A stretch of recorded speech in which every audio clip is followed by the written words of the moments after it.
Le Togo a fait encore un pas de progrès dans l'indice de développement humain, ID. Comme en 2023, le pays a progressé, cette année 2024, le pays a encore fait l'exploit en évoluant de 0,539 en 2022 à 0,547 en 2023, malgré un recul d'une place au classement mondial, 162e contre 163e.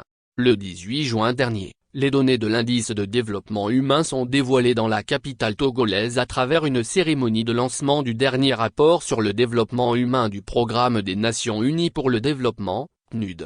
C'est la secrétaire générale de la présidence de la République togolaise, ministre, Dr Sandra Ablamba Johnson qui a présidé la cérémonie. De nombreuses personnalités étaient présentes. L'édition 2023-2024 du rapport de l'ID a pour thème « Sortir de l'impasse, repenser la coopération dans un monde polarisé ». Une thématique qui se veut une invite à l'ensemble des acteurs à réimaginer la coopération internationale autour de 3 axes d'idées essentiels, renseigne Madame Binta Sané, représentante résidente du PNUD au Togo.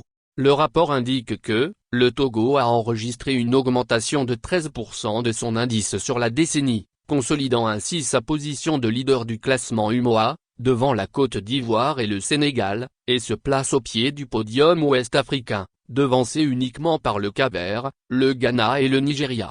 Selon Dr Sandra Ablamba Johnson, ces performances démontrent que le chef de l'État a clairement fait le choix d'un développement centré sur l'humain. Il convient de relever que depuis quelques années, l'indice de développement du Togo est en perpétuelle évolution grâce aux efforts et investissements du gouvernement dans les secteurs sociaux. Pour illustrer cette progression, l'indice est passé de 0,484 en 2014 à 0,5134 en 2018. Puis à 0,539 en 2022 avant d'atteindre 0,547 en 2023, ce qui représente une progression de 13% entre 2014 et 2023, ce qui est significatif. Avec cette belle performance, le Togo est en bonne voie pour franchir le seuil de la catégorie de développement humain moyen, qui se situe à 0,550. Nous sommes pratiquement proches de ce seuil et je crois que l'engagement du gouvernement est d'amener le Togo à passer dans le groupe de pays à revenu moyen.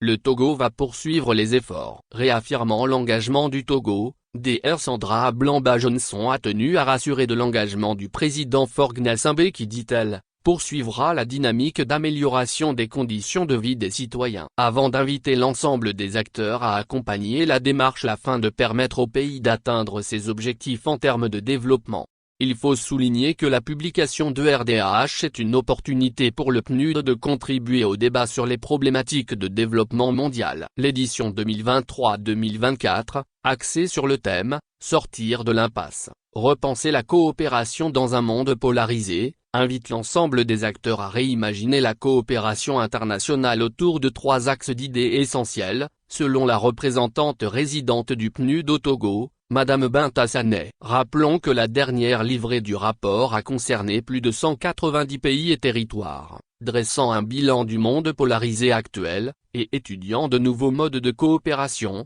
dans le but de briser l'impasse.